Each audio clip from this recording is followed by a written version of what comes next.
Hello friends, welcome to my YouTube channel study of law. Friends, आज के topic में Bihar UP previous year question papers को देखेंगे, जो कि सामान्य रूप से बिहार एपीओ एवं अन्य कॉमन लॉ के एग्जाम के लिए भी अति महत्वपूर्ण है। तो स्टार्ट करते हैं क्वेश्चन को। क्वेश्चन नंबर फर्स्ट है, भारतीय दंड विधान की धारा 34 निर्धारित करती है संयुक्त उत्तरदायित्व को। आंसर बी है। नेक्स्ट क्वेश्चन है सेकंड, भारतीय दंड संहिता के प्रयोजनार्थ इस संहिता में किए गए कार्यों का निर्देश करने वाले शब्दों का विस्तार अवैध इलीगल लोपोतक है। आंसर सी है। नेक्स्ट क्वेश्चन है थर्ड, ए बी को सी की हत्या के लिए उकसाता है, बी सी पर आक्रमण करता है, सी बच जाता है और केवल उसे साधारण चोट आती है, तो ए ने कौन सा अपराध किया है?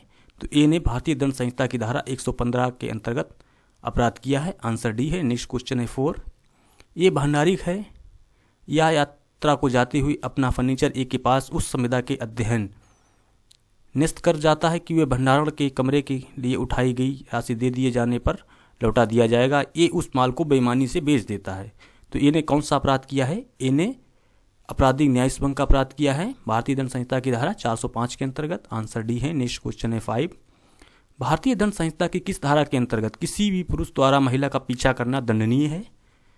तो धारा 354 ए में है लैंगिक उत्पीड़न के लिए दंड, और धारा 354 बी में है विवस्त्र करने के आशय से स्त्री पर हमला या आपराधिक बल का प्रयोग, और 354 सी में है दर्शकता वॉयरिज्म, और 354 डी में है पीछा करना।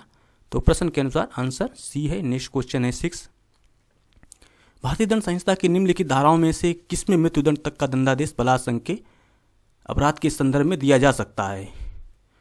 तो फ्रेंड्स, 2018 में जो अमेंडमेंट हुआ है, क्रिमिनल अमेंडमेंट, जो कि 21 अप्रैल से प्रभावी है, उसमें 376 ए बी जोड़ी गई है और 376 डी ए डी बी को जोड़ा गया है। तो 376 ए में भी मृत्युदंड दिया जा सकता है और डी ए डी बी में भी मृत्युदंड दिया जा सकता है, और प्रश्न के अनुसार 376 ए में भी मृत्युदंड दिया जा सकता है, तो आंसर डी है। नेक्स्ट क्वेश्चन है सेवन, जो कोई भारतीय दंड संहिता की धारा 376 ए या धारा 376 डी के अधीन पूर्व में दोष सिद्ध किया जा चुका है और वही उक्त धाराओं में से किसी के अधीन दोबारा दोषित किया जाता है, तब क्या दंड दिया जाएगा? तो आजीवन कारावास, जिससे कि उस व्यक्ति के नैसर्गिक जीवन का शेष भाग अभिप्रेत है, या मृत्युदंड दिया जा सकता है जो कि पुनरावृत्ति का अपराध करता है 376 के अंतर्गत। तो आंसर बी है। नेक्स्ट क्वेश्चन है एट, भारतीय दंड संहिता के अंतर्गत ए अपने सेवक बी के माध्यम से अपने मित्र को एक मोबाइल भेजता है। सेवक उस फोन को अपने घर ले जाता है और कुछ समय उसका उपयोग करता है। बी के खिलाफ कौन सा अपराध होगा? तो बी के खिलाफ आपराधिक न्यायिक भंग, क्रिमिनल ब्रीच ऑफ ट्रस्ट, जो कि भारतीय दंड संहिता की धारा 405 में प्रावधानित है, के अंतर्गत अपराध होगा। नेक्स्ट क्वेश्चन है नाइन, भारतीय दंड संहिता में सामूहिक बलात्संग के अपराध के लिए दंड उपबंधित है। तो सामूहिक बलात्संग के लिए अपराध 376 डी में उपबंधित है, तो उसके लिए जो सजा है वो न्यूनतम जो 20 वर्ष से कम की नहीं होगी, किंतु जो कि आजीवन कारावास तक की हो सकेगी, जिससे कि इस व्यक्ति के नैसर्गिक शेष जो भाग होगा उसके जीवन काल के लिए होगी, तथा अर्थदंड से भी दंडित किया जाएगा। तो प्रश्न के अनुसार आंसर डी है। नेक्स्ट क्वेश्चन है 10, भारतीय दंड संहिता के तहत प्रवंचना आवश्यक तत्व है छल का। आंसर बी है। नेक्स्ट क्वेश्चन है 11, भारतीय दंड संहिता के अंतर्गत या जो कि माँ का दरवान है, माँ की ड्योढ़ी में खड़ा है या को मारने की धमकी देकर ये उसको विरोध करने से भयप्रत करके उस गृह में प्रवेश करने के द्वारा गृह अत्याचार करता है, तो ए ने कौन सा अपराध किया है? तो ए ने गृह भेदन का अपराध किया है धारा 445 के अंतर्गत। आंसर डी है। नेक्स्ट क्वेश्चन है 12, हत्या सहित डकैती के अपराध का दंड भारतीय दंड संहिता की किस धारा में उपबंधित है? तो धारा 396 में भारतीय दंड संहिता की धारा 396 में हत्या सहित डकैती के लिए अपराध का दंड है, और 395 में डकैती के लिए दंड के बारे में बताया गया है। तो प्रश्न के अनुसार आंसर ए है। नेक्स्ट क्वेश्चन है 13, श्रवण शक्ति को स्थायी रूप से समाप्त करना निम्नलिखित में से कौन सा अपराध है? तो घोर अपत्ति का है। धारा 320 के अंतर्गत 8 प्रकार की उपत्ति दी गई हैं, जिसमें से जो कि श्रवण शक्ति का ह्रास है वो जो स्थायी रूप से हो जाती है तो वो गंभीर उपत्ति कहलाती है। तो आंसर ये है। नेक्स्ट क्वेश्चन है 14, कारावास और जुर्माना दोनों से दंडनीय अपराध की हर मामले में जुर्माना देने में व्यतिक्रम होने की दशा में ऐसे कारावास का दंड दिया जा सकेगा। वह कारावास जिसकी भांति वो किसी भांति का होगा जिससे कि अपराधी को उस अपराध के लिए दंडित किया जा सकता है। आंसर सी है। नेक्स्ट क्वेश्चन है 15, भारतीय दंड संहिता के प्रयोजनार्थ इस संहिता में किए गए कार्यों का निर्देश करने वाले शब्दों का विस्तार अवैध इलीगल लोपों तक है। आंसर सी है। नेक्स्ट क्वेश्चन है 16। स्वेच्छापूर्वक घोर प्रतिकारित करना भारतीय दंड संहिता की निम्नलिखित किस धारा में परिभाषित किया गया है? तो धारा 322 में स्वेच्छा घोर प्रतिकारित करने के बारे में प्रावधान दिया गया है। आंसर बी है। नेक्स्ट क्वेश्चन है 17। गलत जोड़ों को चुनना है। सदोष प्ररोध के लिए दंड 342 में दिया गया है। 341 में सदोष अवरोध के लिए दंड दिया गया है, तो ये पहला ही गलत है। जबकि आपराधिक बल 350 में है और अपहरण 362 में सही है और हमला 351 में, ये भी सही है। तो प्रश्न के अनुसार आंसर ए जो है कि गलत है। आंसर ये है। नेक्स्ट क्वेश्चन है 18। चोरी जंगम संपत्ति के विरुद्ध वही अपराध है जिसमें की सहमति नहीं ली जाती है।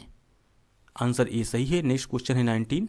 शरीर और संपत्ति की प्राइवेट प्रतिरक्षा के संबंध में निम्नलिखित में से किस परिस्थिति में अधिकार उत्पन्न नहीं होगा? जहां लोक पदाधिकारी से संरक्षण प्राप्त करने का पर्याप्त समय और अवसर उपलब्ध हो, वहां पे प्राइवेट प्रतिरक्षा का अधिकार उपलब्ध नहीं होगा। आंसर ए है। नेक्स्ट क्वेश्चन है 20। एक अंधे व्यक्ति को अश्लील पत्रिका विक्रय करने के लिए भारतीय दंड संहिता की धारा 292 के तहत आरोपित किया गया। उसका बचाव था कि उसने ये जानकारी नहीं थी कि जो पत्रिका उसने विक्रय की है अश्लील थी, तो उसको तथ्य की भूल के कारण बचाव मिलेगा, तो वो इस सफल हो जाएगा। आंसर ए सही है। और धारा 292 में हिकलिन का नियम भी दिया गया है जो कि बहुत ज़्यादा पूछा जाता है, तो इसे भी आप ध्यान रखें। नेक्स्ट क्वेश्चन देखते हैं। इसमें भी गलत जोड़ी को चुनना है। तो आपराधिक षड्यंत्र में कम से कम 2 या अधिक व्यक्ति हो सकते हैं। विधि विरुद्ध जमाव में 5 या 5 से अधिक व्यक्ति हो सकते हैं। बलवा में भी 5 या 5 से अधिक व्यक्ति हो सकते हैं।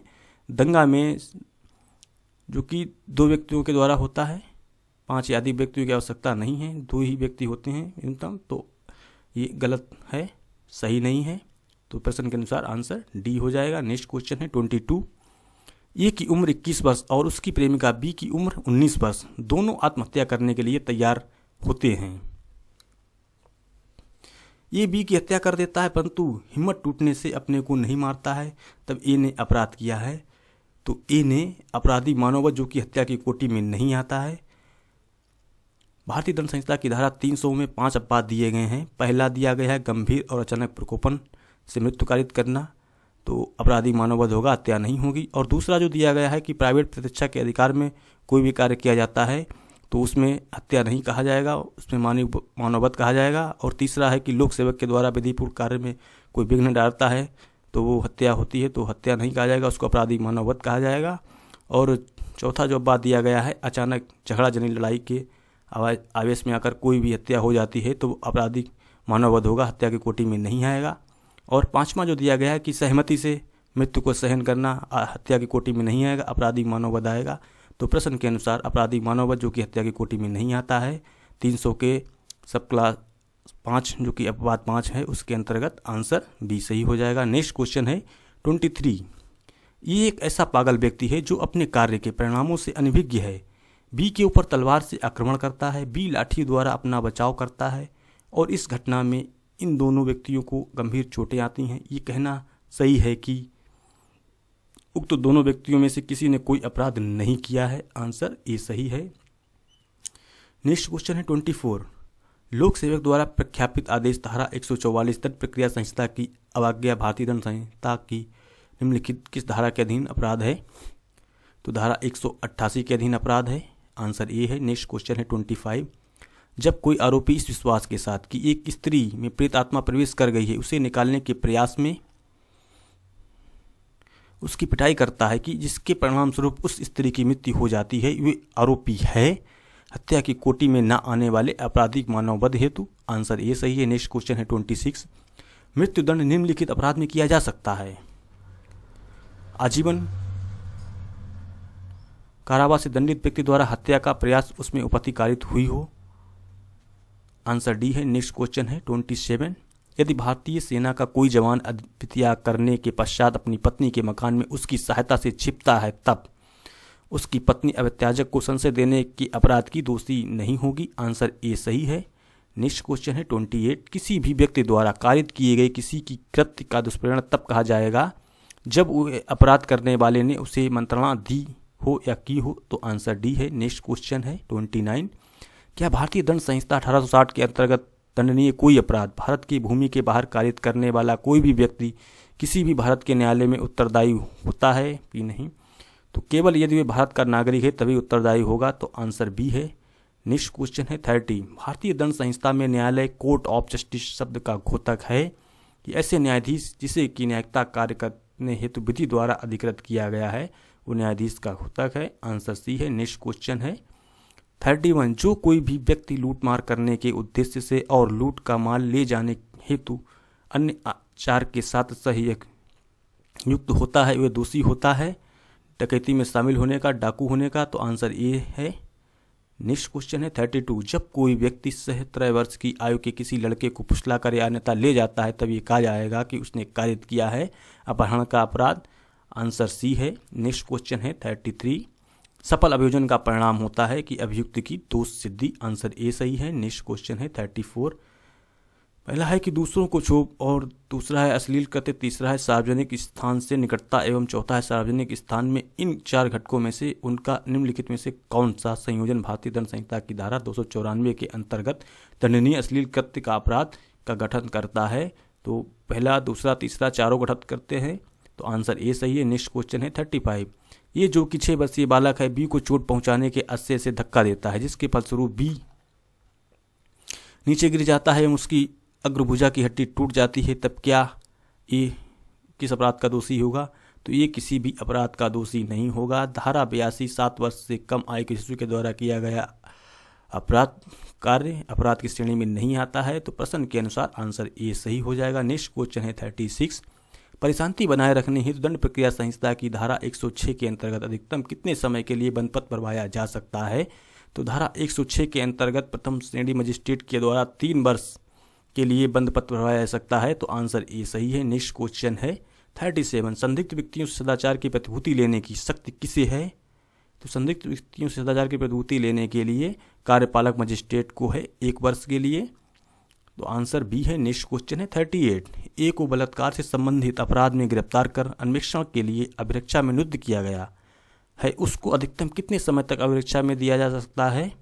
तो बलात्कार के मामलों में जो दंड का प्रावधान है वो मिनिमम 20 साल और मैक्सिमम आजीवन कारावास और मृत्युदंड तक दिया जा सकता है। तो ऐसे मामलों में जो मृत्यु, आजीवन कारावास और 10 वर्ष से अधिक के जो अपराध होते हैं तो उसमें अभिरक्षा जो कस्टडी होती है वो 90 दिन की होती है, और जो 2 वर्ष से अधिक के अपराध होते हैं उनमें 60 दिन की होती है, और मिनिमम जो पुलिस कस्टडी होती है वो 15 दिन की होती है, जो कि दंड प्रक्रिया संहिता 1973 की धारा 167 में प्रावधानित है। तो प्रश्न के अनुसार 90 दिन, आंसर सी हो जाएगा। नेक्स्ट क्वेश्चन है 39। न्यायिक मजिस्ट्रेट की स्थानीय अधिकारिता किसके नियंत्रण में है? तो उच्च न्यायालय और मुख्य न्यायिक मजिस्ट्रेट के, आंसर डी है। नेक्स्ट क्वेश्चन है 40। किसी न्यायाधीश या मजिस्ट्रेट की शक्तियों और कर्तव्यों का प्रयोग या पालन किया जा सकता है उसके पद उत्तरवर्ती सक्सेसर ऑफिसर्स के द्वारा, जो कि दंड प्रक्रिया संहिता की धारा 35 में प्रावधानित है। तो प्रश्न के अनुसार आंसर ए सही है। नेक्स्ट क्वेश्चन है 41। समन मामलों की विचारणा की दंड प्रक्रिया संहिता के निम्नलिखित धाराओं में दी गई है। तो समन मामलों को जो ट्रायल है वो धारा 251 से 259 तक में दिया गया है, और 260 से 265 तक में संक्षिप्त विचारणा समरी ट्रायल के बारे में दिया गया है, और 238 से 250 तक वारंट मामलों के बारे में दिया गया है, और जो इससे पहले जो अध्याय 18 है 237 से लेकर 225 से 237 तक में सेशन न्यायालय के समझ विचारणा के बारे में बताया गया है। तो दंड प्रक्रिया संहिता में कुल 5 प्रकार के विचारणा बताए गए हैं। अध्याय 18, 19, 20, 21 और 478 में सेशन न्यायालय के समझ विचारणा के बारे में बताया गया है। तो प्रश्न के अनुसार जो है समन मामलों का ट्रायल 251 से 259 तक में है, तो आंसर बी हो जाएगा। नेक्स्ट क्वेश्चन है 42। दंड प्रक्रिया संहिता की धारा 260 में उल्लिखित अपराधों का संक्षिप्त विचारणा निम्नलिखित न्यायालयों में से कौन कर सकता है? तो संक्षिप्त विचारणा जो है मुख्य न्याय मजिस्ट्रेट भी कर सकते हैं, मेट्रोपोलिटन मजिस्ट्रेट भी कर सकते हैं, प्रथम श्रेणी का कोई भी मजिस्ट्रेट जिससे उच्च न्यायालय द्वारा इस निमित्त विशेष रूप से सशक्त किया गया है, तो उपयुक्त तो सभी कर सकते हैं। तो आंसर डी है। नेक्स्ट क्वेश्चन है 43। एक संज्ञेय अपराध विचारणीय है न्यायिक मजिस्ट्रेट प्रथम श्रेणी के द्वारा भी, मुख्य न्यायिक मजिस्ट्रेट के द्वारा भी, सशक्त न्यायालय के द्वारा भी, इन सभी के द्वारा, आंसर डी है। नेक्स्ट क्वेश्चन है 44। निम्नलिखित में से कौन सा दंड प्रक्रिया संहिता का उपबंध अपील से संबंधित नहीं है? तो 450 धारा उबंधित नहीं है अपील से। आंसर सी है। नेक्स्ट क्वेश्चन है 45। दंड प्रक्रिया संहिता में मामलों और अपीलों को एक उच्च न्यायालय से दूसरे उच्च न्यायालय को अंतरित करने की उच्चतम न्यायालय की शक्ति का प्रयोग निम्नलिखित में से किसके आवेदन पर किया जा सकता है? तो भारत का महान्यायवादी के आवेदन पर और जो उसके संबंधित पक्षकार होंगे उनके आवेदन पर किया जा सकता है। आंसर डी है। नेक्स्ट क्वेश्चन है 46। दंड प्रक्रिया संहिता में किसी दंडादेश के निष्पादन के लिए प्रत्येक वारंट जारी किया जा सकता है न्यायाधीश या मजिस्ट्रेट के द्वारा, पद उत्तरवर्ती के द्वारा, या तो उस न्यायाधीश अथवा मजिस्ट्रेट जिसने कि दंडादेश पारित किया है और उसके पद उत्तरवर्ती के द्वारा। तो आंसर सी है। नेक्स्ट क्वेश्चन है 47। दंड प्रक्रिया संहिता की किस धारा में उच्च न्यायालय को अंतर्वर्ती शक्तियां प्राप्त हैं? तो धारा 482 में inherent power of the high court, दंड प्रक्रिया संहिता 1973 की धारा 482 में अंतर्निहित शक्तियां प्राप्त हैं उच्च न्यायालय को। तो प्रश्न के अनुसार आंसर डी है। नेक्स्ट क्वेश्चन है 48। गलत कथन को निर्दिष्ट करना है। संज्ञेय अपराध में कोई पुलिस अधिकारी दंडाधिकारी के आदेश या वारंट के बिना किसी भी व्यक्ति को गिरफ्तार कर सकता है, बिल्कुल कर सकता है, धारा 41 के अंतर्गत। नेक्स्ट है कि एक प्राइवेट व्यक्ति किसी ऐसे व्यक्ति को जो संज्ञेय अपराध कर रहा है को गिरफ्तार कर सकता है। एक प्राइवेट व्यक्ति धारा 43 के अंतर्गत जो कि उसकी उपस्थिति में संज्ञेय और अजमानती अपराध करता है तब वो उसको गिरफ्तार कर सकता है और करवा सकता है। सिर्फ संज्ञेय अपराध कर रहा है तो उसको गिरफ्तार नहीं कर सकता है। तो ये आंसर है जो कि धारा 43 के अनुसार गलत है। तो प्रश्न के अनुसार आंसर बी गलत है, तो आंसर बी सही हो जाएगा। नेक्स्ट क्वेश्चन है 49। दंड प्रक्रिया संहिता का कौन सा प्रावधान किसी मामले के भार साधक लोक अभियोजक को अनुमति देता है कि वे किसी भी व्यक्ति के अभियोजन को वापस ले सकता है? तो अभियोजन को वापस लेने के बारे में दंड प्रक्रिया संहिता 1973 की धारा 321 में प्रावधान किया गया है अभियोजन को वापस लेना। और परिवाद को वापस लेने के लिए प्रावधान जो दिया गया है धारा 257 में दिया गया है कि कोई व्यक्ति जो परिवाद दाखिल करता है वो परिवाद को धारा 257 दंड प्रक्रिया संहिता के अंदर वापस ले सकता है। और 321 में अभियोजन वापस लेने के बारे में प्रावधान दिया गया है। तो प्रश्न के अनुसार आंसर बी सही है। नेक्स्ट क्वेश्चन है 50। दंड प्रक्रिया संहिता की किस धारा के अंतर्गत कोई भी न्यायालय किसी अपराध का परिसीमा काल के अवसान के बाद संज्ञान ले सकता है? धारा 473 के अंतर्गत। आंसर सी है। नेक्स्ट क्वेश्चन है 51। उच्चतम न्यायालय ने किस बात में ये अब निर्धारित किया है कि दंड प्रक्रिया संहिता की धारा 125 सभी लोगों पर लागू होती है चाहे वो किसी भी धर्म के हों? तो ये है नूरसावा खातून बनाम शाहबानू बेगम के मामले में जो कि 1985 का मामला है। आंसर सी है। नेक्स्ट क्वेश्चन है 52। दंड प्रक्रिया संहिता में फरार व्यक्तियों के लिए उद्घोषणा और संपत्ति की कुर्की की प्रक्रिया दी गई है। तो 82 से लेकर 86 तक में दी गई है। 82 में फरार व्यक्ति के संबंध में उद्घोषणा, 83 में फरार व्यक्ति की संपत्ति कुर्की और 84 में कुर्की के बारे में दावे और आपत्तियां, 85 में कुर्की की संपत्ति का विक्रय करना और 86 में संपत्ति का जो विक्रय किया गया है उसके आदेश को कैंसिल करने के लिए अपील के बारे में प्रावधान दिया गया है। तो जो कुर्की के बारे में प्रक्रिया दी गई है दंड प्रक्रिया संहिता की धारा 82 से 86 तक में दी गई है। तो आंसर सी है। नेक्स्ट क्वेश्चन है 53। दंड प्रक्रिया संहिता की धारा 190 के अंतर्गत किसके द्वारा अपराधों का संज्ञान लिया जा सकता है? तो 190 के अंतर्गत कोई भी प्रथम वर्ग जो मजिस्ट्रेट होगा वो संज्ञान ले सकता है और कोई द्वितीय वर्ग मजिस्ट्रेट जो कि इस हेतु विशेष रूप से सशक्त किया गया हो वो भी संज्ञान ले सकता है। तो प्रश्न के अनुसार आंसर बी एंड सी, तो आंसर डी हो जाएगा। Next question 54। दंड प्रक्रिया संहिता की कौन सी धारा ये उपबंध करती है कि सशस्त्र न्यायालय द्वारा पारित मृत्यु दंडादेश की निष्पादित करने से पूर्व उच्च न्यायालय द्वारा पुष्टि आवश्यक है? तो धारा 366 है कि कोई भी न्यायाधीश जो कि जिला न्यायाधीश हैं अगर कोई मृत्युदंडादेश पारित करते हैं तो धारा 28 के अंतर्गत उनको अधिकार है मृत्युदंड दे सकते हैं, परंतु 366 जो कि चैप्टर 28 की धारा 366 के अंतर्गत उच्च न्यायालय के द्वारा उसको कन्फर्मेशन के लिए भेजा जाएगा और उच्च न्यायालय द्वारा मृत्युदंड की पुष्टि की जाएगी। तो प्रश्न के अनुसार आंसर ए सही है। Next question 55। दंड प्रक्रिया संहिता की धारा 145 का क्या उद्देश्य है? तो परिशांति भंग होने से रोकने के बारे में प्रावधान 145 में दिया गया है। तो आंसर ए सही है। नेक्स्ट क्वेश्चन है 56। अग्रिम जमानत के लिए आवेदन किया जा सकता है सेशन न्यायालय के समक्ष और उच्च न्यायालय के समक्ष?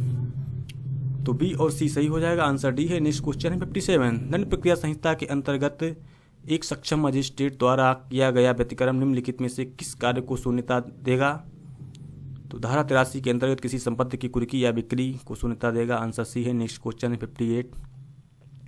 दंड प्रक्रिया संहिता की किस धारा के अंतर्गत अन्वेषण अधिकारी के लिए केस डायरी बनाना या रखना अनिवार्य है? धारा 172 के अंतर्गत।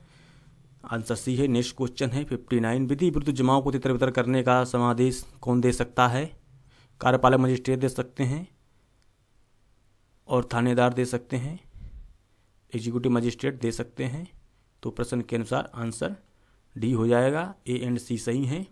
नेक्स्ट क्वेश्चन है 60। सेशन न्यायालय के समक्ष किसी विचारण में यदि न्यायाधीश की राय है कि उक्त अपराध अन्यथा सेशन न्यायाधीश द्वारा विचारणीय नहीं है तो ये मामले को विचारण के लिए किसे भेजेंगे? मुख्य न्यायिक मजिस्ट्रेट या किसी अन्य प्रथम श्रेणी न्यायिक मजिस्ट्रेट को। आंसर डी है। Next question 61। रूढ़ि के प्रमाण का ढंग दिया गया है, साक्ष्य अधिनियम की धारा 32(4) में भी दिया गया है और साक्ष्य अधिनियम की धारा 32(7) के अंतर्गत धारा 13(1) के अंतर्गत भी रूढ़ि प्रथा के बारे में दिया गया है और साक्ष्य अधिनियम की धारा 48 में भी प्रावधान दिया गया है रूढ़ि और प्रथा के बारे में। तो उपयुक्त सभी आंसर सही हैं, आंसर डी हो जाएगा। नेक्स्ट क्वेश्चन है 62। आपराधिक मामलों में सबूत का भार अभियोजन पक्ष पर है कि वे अभियुक्त का दोष सिद्ध करें।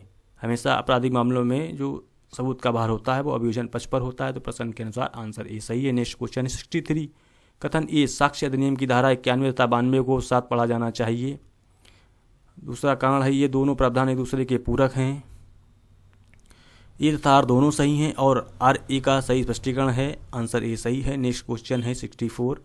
पश्चात कार्रवाई है संपोषक साक्ष्य, आंसर बी है। नेक्स्ट क्वेश्चन है 65। निम्नलिखित में से कौन साक्ष्य अधिनियम की धारा 14 में मानसिक दशा दर्शाने के रूप में वर्णित नहीं है? तो हेतु नहीं है, आशय है, ज्ञान है, सद्भावना है। धारा 14 के अंतर्गत हेतु नहीं है, हेतु को धारा 8 में बताया गया है। तो प्रश्न के अनुसार आंसर सी, जो कि इसमें 14 में नहीं सम्मिलित है, तो आंसर सी हो जाएगा। नेक्स्ट क्वेश्चन है 66। निम्नलिखित में से किस धारा में सूचना प्रौद्योगिकी अधिनियम 2000 द्वारा संशोधन किया गया है? तो धारा 17 में किया गया है। स्वीकृति के संबंध में मौखिक रूप और लिखित रूप में और इलेक्ट्रॉनिक रूप में भी स्वीकृति की जा सकेगी, जो कि 10 अगस्त 2017 से प्रभावी है। तो प्रश्न के अनुसार आंसर बी है। नेक्स्ट क्वेश्चन है 67। सबूत परिणाम होता है साक्ष्य का, आंसर सी है। नेक्स्ट क्वेश्चन है 68। खोजी कुत्ते के द्वारा खोजा गया साक्ष्य किस श्रेणी में आता है? तो वैज्ञानिक साक्ष्य की श्रेणी में आता है, आंसर डी है। नेक्स्ट क्वेश्चन है 69। ए के ऊपर बी को पोटेशियम साइनाइड का विष देकर हत्या करने का आरोप है। ये तथ्य कि बी की हत्या के पूर्व ए ने पोटेशियम साइनाइड खरीदा था कि किस धारा के अंतर्गत सुसंगत होगा? तो धारा 8 के अंतर्गत सुसंगत होगा। हेतु तैयारी आचरण, जो कि इसमें आचरण सिद्ध होता है, तो प्रश्न सी है। प्रश्न के अनुसार आंसर सी है। नेक्स्ट क्वेश्चन है 70। अनुचित साधनों से प्राप्त साक्ष्य ग्राह्य है यदि सुसंगत हो तो। नेक्स्ट क्वेश्चन है 71। भारतीय साक्ष्य अधिनियम 1872 का प्रारूप किसके द्वारा तैयार किया गया था? तो सर जेम्स स्टीफेन के द्वारा तैयार किया गया था। इनको फादर ऑफ इंडियन एविडेंस भी कहा जाता है, आंसर सी है। नेक्स्ट क्वेश्चन है 72। कौन सा साक्ष्य ग्राह्य नहीं है? तो शपथ पत्र पर दिया गया साक्ष्य धारा 1 के अंतर्गत ग्राह्य नहीं है। मौखिक साक्ष्य ग्राह्य, दस्तावेजी विशेषज्ञों के साक्ष्य सभी ग्राह्य हैं, आंसर बी है, जो कि शपथ पत्र पर दिया गया साक्ष्य ग्राह्य नहीं है। परंतु कुछ मामलों में सीपीसी के ऑर्डर 19 के अंतर्गत जो दिया गया है एफिडेविट, तो उसको कुछ मामलों में यदि न्यायालय विशेष रूप से आदेश देते हैं तो ग्राह्य किया जा सकता है। तो प्रश्न के अनुसार आंसर बी सही है। नेक्स्ट क्वेश्चन है 73। किसे साक्ष्य देने में पूर्ण रूप से अक्षम माना गया है? पागल व्यक्ति अक्षम नहीं होता है, कभी कभी सही भी हो सकता है। अति वृद्ध व्यक्ति, छोटा बालक, शिशु, इनमें से किसी को भी नहीं। जो कि जड़ या निर्विद्ध होता है वो अक्षम माना जाता है, जो कि भारतीय साक्ष्य अधिनियम की धारा 118 में प्रावधानित किया गया है। कौन व्यक्ति साक्ष्य देने के रूप से अक्षम होता है? तो आंसर डी है, इसमें से कोई नहीं है। नेक्स्ट क्वेश्चन है 74। एक चोरी के तत्काल बाद एक के आधिपत्य में माल पाया जाता है तब न्यायालय उपनिधानित कर सकता है कि वे चोर था या चुराए गए माल का प्रापक था, आंसर ए सही है। नेक्स्ट क्वेश्चन है 75। ए जो कि एक अनपढ़ व्यक्ति है बी के पक्ष में एक दस्तावेज निष्पादित करता है, इस परिस्थिति में सबूत का भार किसके ऊपर होगा? तो बी जिसके पक्ष में दस्तावेज निष्पादित किया गया है उसके ऊपर सबूत का भार होगा, आंसर बी है। नेक्स्ट क्वेश्चन है 76। नसबंदी के ऑपरेशन के बाद भी उत्पन्न संतान जो कि पक्षों के बीच में वैध विवाह के दौरान उत्पन्न हुई है उसकी धर्मस्थता को प्रभावित नहीं करता है तथा वही डॉक्टर जिसने इच्छापूर्ण ऑपरेशन किया था पशु को क्षति देने के लिए उत्तरदायी होगा। ये विचारधारा निम्न में से किस बात में प्रतिपादित की गई थी? तो इसको संतरा देवी बनाम हरियाणा राज्य 2002 सुप्रीम कोर्ट के मामले में निर्धारित किया गया था। आंसर बी है। नेक्स्ट क्वेश्चन है 77। कथन है कि यह है साक्ष्य अधिनियम की धारा 132 का परंतु स्वयं को अपराध में फंसाने के विरुद्ध उस नियम का एक पक्ष है। और कारण है साक्ष्य अधिनियम की धारा 132 की नीति न्याय के लिए साक्ष्य प्राप्त करना है। तो ए तथा आर दोनों सही हैं। आर ए का सही स्पष्टीकरण है। आंसर ए सही है। नेक्स्ट क्वेश्चन है 78। कथन ये है कि दांडिक मामलों में तथ्य की अभियुक्त का चरित्र अच्छा सुसंगत है। और कारण है कि दांडिक मामलों में अभियुक्त का बुरा चरित्र सर्वदा असंगत है। तो ए और आर दोनों सही हैं। आर ए का सही स्पष्टीकरण ये गलत है। ए तथा आर दोनों सही है परंतु आर ए का सही स्पष्टीकरण नहीं है, ये भी गलत है। ए सही है परंतु आर गलत है, ये सही है। आंसर सी है। नेक्स्ट क्वेश्चन है 79। आपराधिक कार्रवाइयों में तथ्य की अपराधी बुद्धि वाला व्यक्ति अच्छे चरित्र का सुसंगत है। धारा 53 में। आंसर ए है। नेक्स्ट क्वेश्चन है 80। कोई 30 वर्ष पुराना दस्तावेज जो कि उचित अभिरक्षा में से प्रस्तुत का सम्यक निष्पादन तथ्यात्मक उपधारणा है धारा 90 के अंतर्गत। और धारा 90A में 5 वर्ष इलेक्ट्रॉनिक के बारे में प्रावधान दिया गया है तो कि तथ्यात्मक उपधारणा है। तो आंसर ए सही है। नेक्स्ट क्वेश्चन है 81। भारतीय साक्ष्य अधिनियम की अंतर्गत न्यायिक अपेक्षा शब्दावली से अभिप्राय है कि न्यायालय द्वारा दिया गया नोटिस न्यायालय को दी गई जानकारी, ये नहीं। तीसरा है कि साक्ष्य की अपेक्षा करना, ये भी नहीं। चौथा है कि किसी बात को बिना सबूत के अस्तित्व में मानना, जो कि 56 से लेकर 58 तक में दिए गए हैं। तो प्रश्न के अनुसार आंसर डी है। नेक्स्ट क्वेश्चन है 82। भारतीय साक्ष्य अधिनियम के किस उपबंध में ये नियम प्रतिपादित किया गया है कि कुछ निश्चित परिस्थितियों में स्वीकृति करने वाले व्यक्ति द्वारा अथवा उसकी ओर से साबित की जा सकती है। धारा 21 के अंतर्गत भारतीय साक्ष्य अधिनियम की धारा 21। तो प्रश्न के अनुसार आंसर बी है। नेक्स्ट क्वेश्चन 83 है। अधिकार या रूढ़ि से संबंधित प्रश्न की सुसंगतता के बारे में भारतीय साक्ष्य अधिनियम की निम्नलिखित धाराओं में से किस में उपबंध किया गया है? तो जहाँ पे प्रश्न से संबंधित सुसंगतता होगी वहाँ पे धारा 13 प्रभावी होगी। और 48 में अधिकार या रूढ़ि से संबंधित अस्तित्व की उपधारणा की जाएगी, वहाँ पे धारा 48 होगी। तो प्रश्न के अनुसार जो कि रूढ़ि और प्रथा से संबंधित प्रश्न की सुसंगत के बारे में पूछा गया है तो धारा 13 है। तो आंसर ए सही है। नेक्स्ट क्वेश्चन 84 है। हस्तलेख विशेषज्ञों की राय हमेशा संपुष्टि आवश्यक होती है। आंसर ए सही है। नेक्स्ट क्वेश्चन 85 है। तार संदेशों के बारे में उपधारणा का प्रावधान साक्ष्य अधिनियम की किस धारा में किया गया है? तो धारा 88 में किया गया है। टेलीग्राफ मैसेज के बारे में प्रावधान इलेक्ट्रॉनिक मैसेज 88A में किया गया है। तो प्रश्न के अनुसार आंसर ए सही है। नेक्स्ट क्वेश्चन 86 है। भारत के संविधान में कितने भाग मौजूद हैं? तो भारत के संविधान में 22 भाग ही मौजूद हैं। जो बढ़े हैं वो ABC करके बढ़े हुए हैं, परंतु जो मूल पार्ट हैं वो 22 ही हैं। तो आंसर ए सही है। नेक्स्ट क्वेश्चन है 87। भारत के संविधान के अनुसार निम्नलिखित में से कौन सा सर्वोच्च है? तो संविधान को भारत की जनता ने सर्वोच्च माना है। तो प्रश्न के अनुसार आंसर डी है। नेक्स्ट क्वेश्चन है 88। संविधान की उद्देशिका भारत को घोषित करती है एक संपूर्ण प्रभुता संपन्न समाजवादी पंथनिक्षेप लोकतंत्रात्मक गणराज्य, जो कि प्रस्तावना में दिया गया है कि हम भारत के लोग भारत को एक संपूर्ण प्रभुता संपन्न समाजवादी पंथनिक्षेप लोकतंत्रात्मक गणराज्य बनाने के लिए तथा उसके समस्त नागरिकों को सामाजिक आर्थिक राजनीतिक न्याय विचार अभियुक्त विश्वास धर्म और उपासना की स्वतंत्रता प्राप्त कराने के लिए तथा उन सब में व्यक्ति की गरिमा राष्ट्र की एकता और अखंडता सुनिश्चित करने वाली बंधुता बढ़ाने के लिए दृढ़ संकल्प होकर अपनी संविधान सभा में आज तारीख 26 नवंबर 1949 ईस्वी को यह द्वारा इस संविधान को अंगीकृत अधिनियमित और आत्मर्पित करते हैं। तो जो उद्देशिका के अनुसार जो सही है इसमें से वो है बी वाला। तो आंसर बी है। नेक्स्ट क्वेश्चन है 89। भारत के संविधान की उद्देशिका के पाठ का उद्देश्य क्या सुनिश्चित करना है? व्यक्तियों की गरिमा एवं समता तथा राष्ट्र की अखंडता को सुनिश्चित करना है। तो आंसर सी है। नेक्स्ट क्वेश्चन है 90। संविधान के किस अनुच्छेद के अंतर्गत संसद किसी भी नए राज्य का गठन कर सकती है? तो अनुच्छेद 3 के अंतर्गत नए राज्य का गठन कर सकती है, सीमा में परिवर्तन कर सकती है, बढ़ा सकती है, नए राज्य को सम्मिलित भी कर सकती है। आंसर ए सही है। नेक्स्ट क्वेश्चन 91 है। संविधान के अनुच्छेद 3 के अंतर्गत संसद विधि द्वारा एक नए राज्य का गठन कर सकती है। निम्नलिखित में से किसकी सिफारिश के अलावा संसद में इस प्रयोजन के लिए कोई भी विधेयक प्रस्तुत नहीं किया जाएगा? राष्ट्रपति के। आंसर बी है। नेक्स्ट क्वेश्चन है 92। निम्नलिखित में से क्या संविधान के अनुच्छेद 12 के प्रयोजनार्थ राज्य नहीं है? राष्ट्रीय शैक्षणिक अनुसंधान एवं प्रशिक्षण परिषद NCERT राज्य की परिभाषा में नहीं आता है, जबकि कोई राष्ट्रीय बैंक राज्य की परिभाषा में आती है। चिकित्सीय शिक्षा अनुसंधान चंडीगढ़ और गृह कल्याण केंद्र राज्य की परिभाषा में आते हैं। नेक्स्ट क्वेश्चन है 93, निम्नलिखित में से क्या संविधान के अनुच्छेद 12 के अंतर्गत राज्य में शामिल नहीं है?